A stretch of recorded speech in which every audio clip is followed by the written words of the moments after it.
Pagdating ngayon dito mga lods, nakasakay ako kay Johnson tapos binangga namin si Goshen. Ayun na, patay ko si Goshen. Tapos kasi wala namang core yung kalaban. So, kinuha na namin yung Lord. Pero hindi ako tinulungan ni Johnson. Ano ba yan, Johnson? Tapos ako na mag-isa kasi, yun nga, wala naman si Goshen. Pero wala akong lifesteal mga lods. Kaya, micro na lang. Tapos dito, grabe naman talaga. Ngayon pa sila nag-lord, low HP na ako. Eh syempre, ayoko namang iwan yan kasi malapit mabuhay yung Goshen. Ay, nabuhay na nga yung Goshen.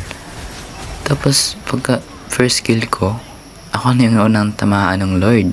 Eh, napatay ako. Tapos dito mga lord sa may top lane, nakita ko yung Sylvana. Ayun, nag-first kill ako. Inultihan ko na kasi parang tatakas eh.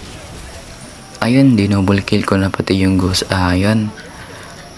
Tapos ang dami ng kalaban mga lods, itatlo lang kami, low HP pa yung tank namin. So si Chupapi, grabe, sinapak niya na yung sinipa-sipa niya yung kalaban. Napatay. Dito mga lods, push na namin to. Tapos may este sila. Nagbibigay ng life yan, life yung kalaban.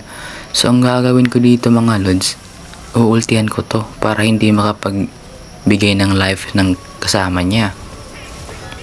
So ayun, sumakses. Nahuli ko siya. Wala nang life dealer. Ayun, panalo. Success yung plano. Ayun lang mga lods, sa magpalo pogi.